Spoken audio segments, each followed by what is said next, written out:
আসসালামু আলাইকুম। চলে এসেছি নতুন আরও একটি রেসিপি নিয়ে। আজকে রান্না করব মরিচের গুঁড়ি ছাড়া শুধু হলুদ দিয়ে ইলিশ মাছ। এজন্য একটা চকচকা ইলিশ মাছ নিয়েছি, আর মাছটা কিন্তু অনেক বড় ছিল। এবার এটাকে কুটে নেব। কুটে নেওয়ার পর দেখতেই পাচ্ছেন মাছটা কতটা তাজা, আর 10 পিস মাছ হয়েছে, তার সাথে বড় দুটো ডিমও হয়েছে।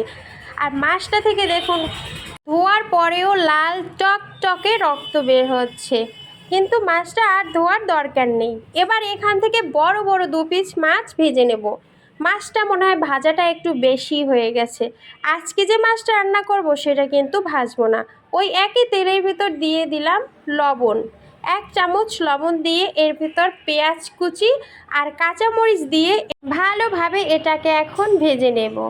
এই পর্যায়ে এর ভিতর দিয়ে দেব 1 চামচের মতন শুধু হলুদের গুঁড়ি, আর কিন্তু কিছুই দেব না, মরিচের গুঁড়ি ছাড়া রান্না করব। আর এই যে দেখুন সব মাছগুলো এবার কড়াইয়ের ভিতর ঢেলে দিলাম। এবার নাড়াচাড়া করার কোনো দরকার নেই। এবারে এই মাছ খোলার ভিতরে পর্যাপ্ত পরিমাণে ঝোল ঢেলে দেব। একটু বেশি পরিমাণে ঝোল ঢেলে দেব, যাতে কিন্তু মাছটা সেদ্ধ হয়ে যায়। এই যে দেখুন পর্যাপ্ত পরিমাণে ঝোল দিয়ে দিয়েছি।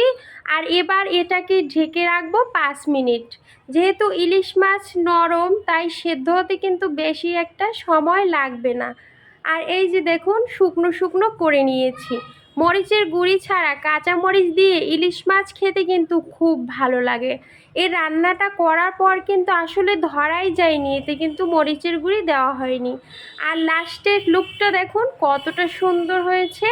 আমার ভিডিওর কোনো অংশ যদি আপনাদের ভালো লেগে থাকে তাহলে অবশ্যই একটা লাইক দিবেন, কমেন্ট করে জানাবেন। আর এভাবে নিত্য নতুন ভিডিও পেতে চাইলে আমার পাশে থাকবেন, আমার চ্যানেলটিকে অবশ্যই সাবস্ক্রাইব করে দিবেন। আজকের জন্য এ পর্যন্তই। আল্লাহ হাফেজ।